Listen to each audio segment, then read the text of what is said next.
Mélanie. Salut. Ça va? Bah ouais. Ah bah je suis trop contente de te retrouver aujourd'hui. Moi Moi ça aussi. va. Pour un peu que tu nous parles de ton parcours, parce que c'est vrai que tu m'as Ouais. raconté pas mal de choses par rapport à ton histoire, à ce que tu fais d'ailleurs en tant que coach, par rapport à tes accompagnements pour les femmes. Ouais. Et je trouve ça super intéressant. Donc je suis sûre qu'il y a plein de personnes qui seraient super contentes en fait de comprendre en fait toutes ces dynamiques, de comprendre ce que tu fais par rapport au coaching ou autre.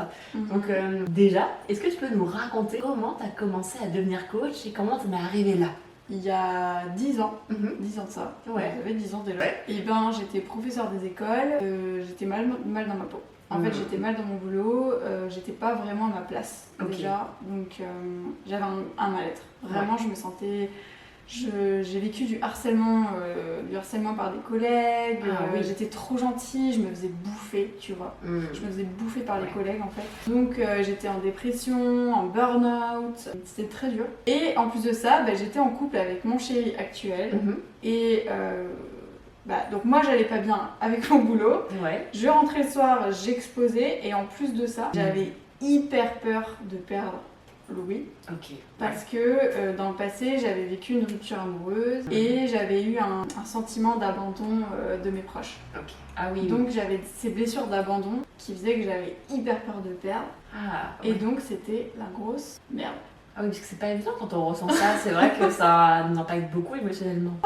C'était horrible. Ah ouais, comment t'étais à ce moment-là? Horrible. En fait, je me reconnaissais même plus.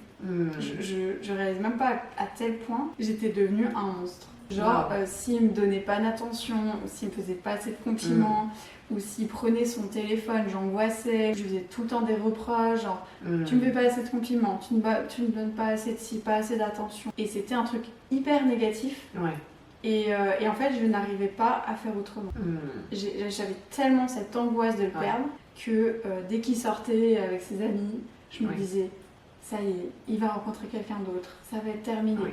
Et j'étais angoissée. Et du coup, je mangeais pour combler. Donc j'ai fait de la boulimie. C'est vraiment côté émotionnel en fait. Ah ouais, j'ai eu des bons troubles alimentaires parce que je ressentais un vide quand j'étais seule. Parce que moi-même, j'étais pas bien avec moi-même. Je manquais de confiance, tu vois, je me faisais bouffer au boulot. C'était un tout en fait. Ah ouais. Ah non, c'était vraiment très très sombre. Genre je chialais régulièrement le soir. Émotionnellement, je gérais plus du tout et je savais pas comment sortir de ça. C'était horrible. Et ça a duré combien de temps? On va dire que la période très dure, je dirais au moins 2 ans. 2 ans, 2 ans avec des hauts et des bas, tu vois. Quand je travaillais pas, ça allait mieux. Donc le travail, c'est un déclencheur en plus. Le fait que je m'affirmais pas au boulot, que je prenais pas ma place, mon estime de moi, elle était au plus bas. Et comment t'as fait justement? Parce que j'ai l'impression qu'il y a vraiment un avant et après, même quand je te vois maintenant, la confiance ou autre, c'est dingue. Il y a vraiment un avant-après quoi. Pour rester dans le avant, on avait des conflits à un point où Louis il tapait dans le mur. Tellement il en pouvait plus, il savait pas quoi faire. Moi je pétais des câbles, j'étais ultra jalouse, ultra contrôlante, je lui en demandais toujours plus, il n'en pouvait plus. Des fois on s'engueulait tellement qu'il me poussait des trucs extrêmes. Genre c'était presque, on était à 2 doigts de la violence physique en fait. Tellement en fait c'est que chacun était hors de soi. En fait c'était... Qu'est-ce qui a fait qu'un jour en fait ça a changé? En fait, pendant je pense 2-3 ans, pour moi le problème c'était mon mec. J'étais convaincue qu'il me donnait pas assez. Et que c'était de sa faute. Et qu'il s'occupait pas assez de moi et qu'il devait me sauver. Et comment t'as eu cette prise de conscience que c'est pas normal en fait du coup? C'est assez c'est assez dingue en fait. Il y a eu plusieurs choses. Je pense qu'à un moment donné, j'en avais tellement marre que en fait, c'était tellement douloureux que je me suis dit, mais en fait, il faut peut-être que j'arrête cette relation. Parce que même si je l'aimais, j'en souffrais tellement émotionnellement que je te jure que des fois, je m'imaginais qu'on arrête et ça me soulageait dans ma tête. Oui, parce que du coup, à enlever la pression par la rupture, c'est ça? Comme une pression qui s'enlève? Retrouver sa liberté, retrouver sa sérénité, tu vois. Oui, je comprends. Et là, j'ai réfléchi et je me suis dit, mais attends... Louis, il faisait que de me dire que c'était moi le problème. Et j'ai fini par me dire, c'est moi le problème. Et t'as eu un déclic? Oui, à ce moment-là, je pense qu'il y a un moment donné en fait, où j'ai accepté que c'était moi le problème. Mais j'en étais pas totalement convaincue. Donc j'ai dit à Louis, écoute Louis, la relation ne va pas, j'ai pas ce que je veux, en gros. Donc c'est soit on arrête, soit on va faire une thérapie de couple. Waouh. Ouais. Et on est allé voir une thérapeute. Waouh, donc il a choisi, c'est Ouais. très beau, parce qu'il y a eu de l'amour, il a choisi la Ouais. thérapie. Voilà. Donc on a fait une séance. Et moi je suis arrivée en me disant, elle va lui dire que c'est lui le problème. Ah, Et bah tu devineras. ah oui. Elle m'a dit, en fait c'est vous le problème. Hein. Et elle m'a pris en thérapie. Oh waouh. Ouais. Et là je peux dire que pour moi ça a été un énorme déclic. Wow. Et elle m'a dit, en fait, monsieur n'a pas géré vos émotions. Il n'a pas été là pour vous. Il n'a pas géré votre vie. Et moi j'étais là. Quoi? Ben, j'étais choquée. Ouais. En fait, ça a remis en question toute ma vision des choses. Après, il avait sa part de responsabilité, entre guillemets, Ouais. parce que lui, il acceptait trop les choses et il était trop gentil avec moi. Oui.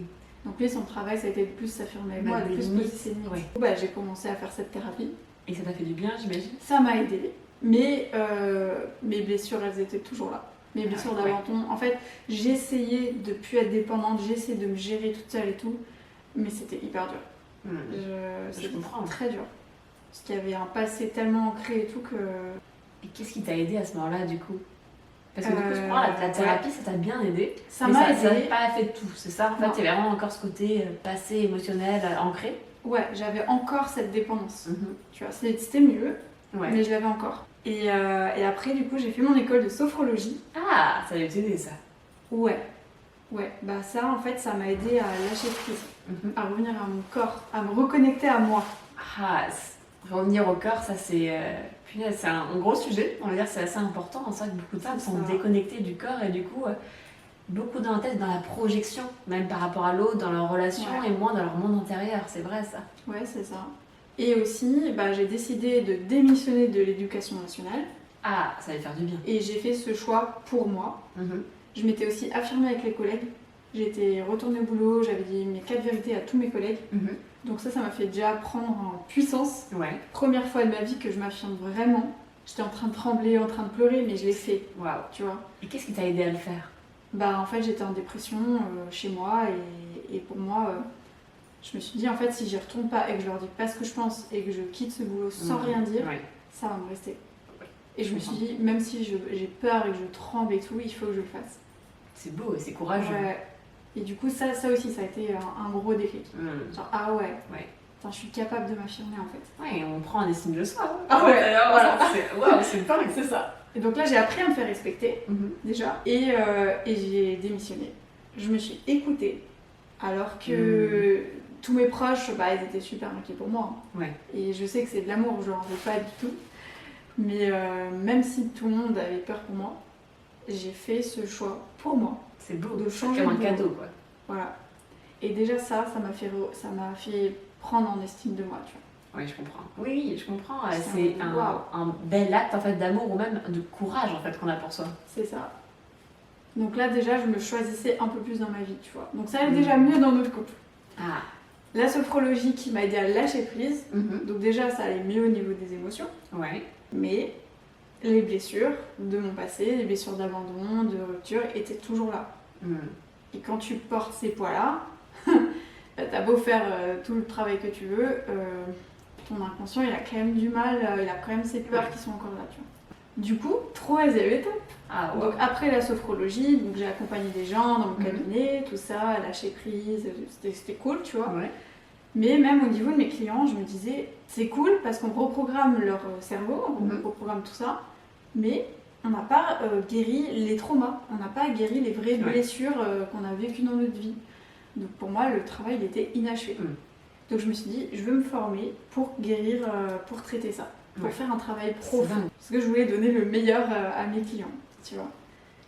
Et du coup, bah, j'ai découvert l'école de David Laroche. Ah, génial. L'école de coaching, c'est ça? Exact. Génial. Donc l'école de coaching profond. Mhm. Et c'est une méthode où ben, tu vas vraiment traiter tes traumas. Tu vas vraiment changer ta perception sur ce que tu as vécu. Génial. Donc en fait, moi j'ai été coachée sur ma blessure d'abandon.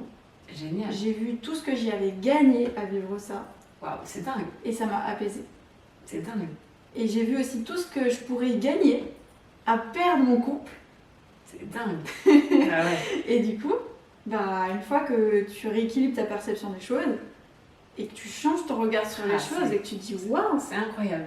Ah ouais, tu te dis waouh, mais en fait, si je peux autant y gagner qu'y perdre dans tout ce que je peux vivre de difficile dans ma vie, des ruptures amoureuses, des abandons, des trahisons, tout, si j'ai autant à y gagner qu'à y perdre, en fait, ça va.